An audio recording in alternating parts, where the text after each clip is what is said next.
Hey, FSEM students, how are you guys doing? This is Dr. Denere. I hope you're having a restful summer and that you're also keeping safe.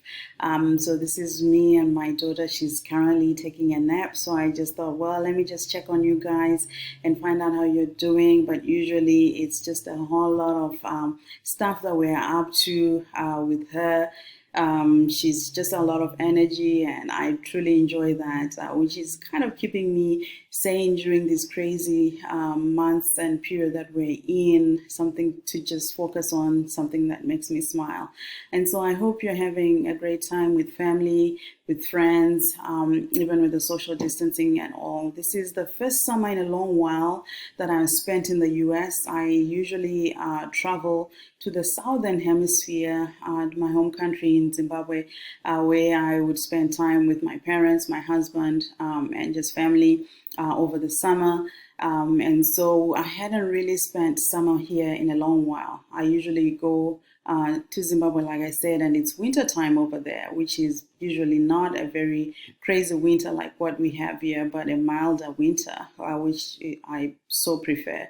But I'm having a good time despite the fact that I'm not able to be with family, and it's an adjustment that we all have to make during the course of this period.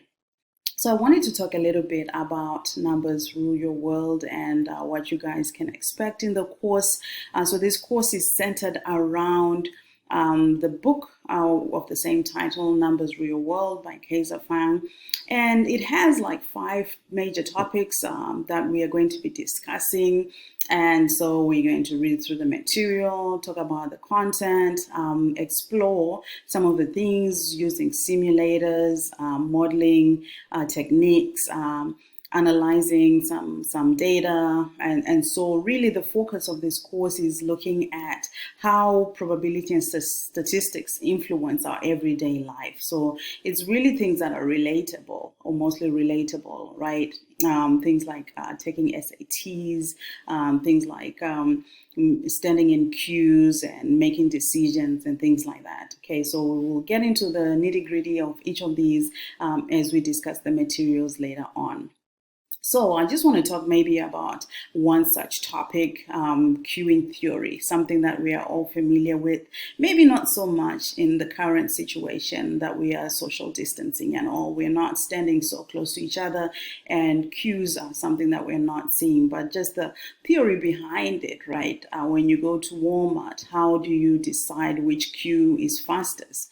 Because as a consumer or as an individual, you're just thinking, how can I get out of this place the fastest without having to wait forever? So, for example, if you have 3 options that you can choose from, a self-service option which has a rather long queue, but you have people. Some have 1 item, some have like a cart full of things, but you have many more stations that service those people. Is that going to be a faster option for you, or do you opt to go to the cashier who's only taking 10 items or less? As a long queue nonetheless, but at least you know that all the people there hopefully have 10 items or less.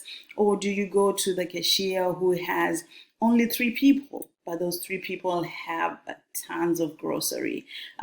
Is that going to be a faster one? Okay, so those are kind of the things that we're going to be looking at, modeling those situations, looking at simulators and how making one decision can affect your wait time or the total time you spend going through that service. So those are the kind of things that we'll be looking at, and we'll be using different tools. So you don't need to know anything really. We'll be using user-friendly materials and models and simulators that you can get free online.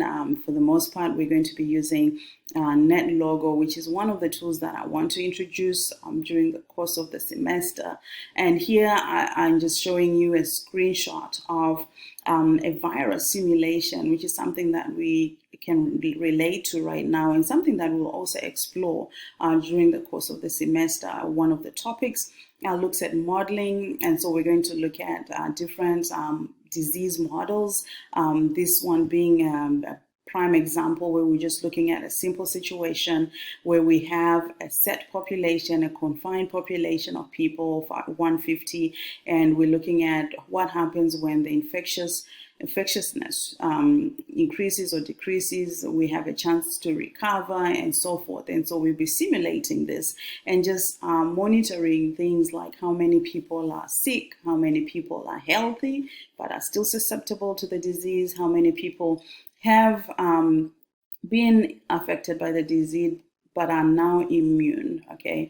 And so those are all the things I'll be looking at. So you can also take a look at the NetLogo website, but again, we'll be going into this in greater detail. There's so many cool models that they have there that we'll be playing around with and looking at different situations. You know, for example, what happens if recovery from this means that you're now immune, or what happens when we look at a different situation like Ebola where the infectious rate is really high, or what happens when the chance to recover is close to nothing, you know, and all of those things. What happens when we factor in you know, people trying to stay away from the virus, right? Like social distancing and all of those things. So those are some of the things I would look at. So I hope you're looking forward to this FSEM, and I hope to see you soon. So stay safe. If you have any questions, I mean, feel free to email me. I should be able to get to you if you have questions about the course. And if you have any worries or anything like that, feel free to email me. See you soon. Bye-bye.